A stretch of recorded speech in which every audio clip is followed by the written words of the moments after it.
First, we do want to begin here on your Monday in the Middle East. U.S. Secretary of State Antony Blinken headed to Saudi Arabia and the UAE today to try to stop spreading that war in Gaza from really spreading across the region. Yeah, that's right. So Blinken's diplomacy tour also heading to Israel after stopping in Jordan and Qatar Sunday. At the capital there, Blinken warning the conflict could, quote, easily metastasize as fighting intensifies between Israel and Hezbollah in Lebanon. Robert Sherman is live on the ground in Tel Aviv with the very latest. Robert?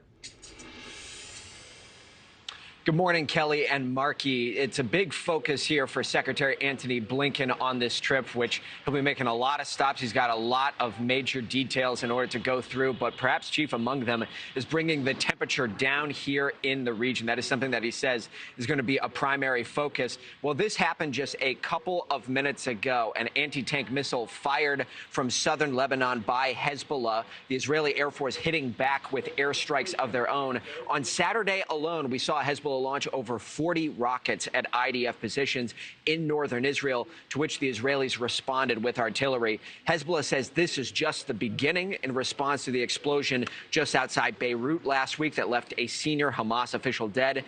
The Israelis have not taken credit for that publicly, but Eylon Levy with the Prime Minister's office telling us that Hezbollah must back down or there will be consequences.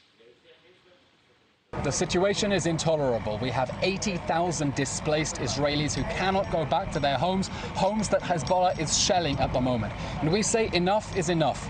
Hezbollah needs to back off or we will push it away. In Gaza, the humanitarian situation taking center stage, with about 90% of Gazans estimated to be displaced, according to the UN. Aid groups say that getting much-needed supplies into the hands of those who need them most is proving difficult. We and our partners continue to do all we can to meet the massive needs in Gaza. However, they say the current response is only meeting a fraction of people's needs. On the food security front, our partners continue to do all they can to support people in Gaza, but they are constrained by security risks and mobility constraints. And the humanitarian situation is another focus of Secretary Blinken's visit, as we saw another 198 trucks of aid going into Gaza yesterday. In terms of why it's not getting into the hands of those who need it most, that's where you see disagreement.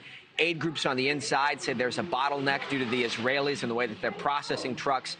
The Israelis, on the other hand, say that there's no issue on that front. The issue is distribution and that supplies are being taken control by Hamas. That's the back and forth you see there, which the secretary is hoping to try and sort out. Markie. All right, a lot of dynamics at play. Robert, thank you. Thank you for watching. Go to newsnationnow.com to find NewsNation on your television provider. And don't forget to click the red subscribe button below to get more of NewsNation's fact-driven, unbiased coverage.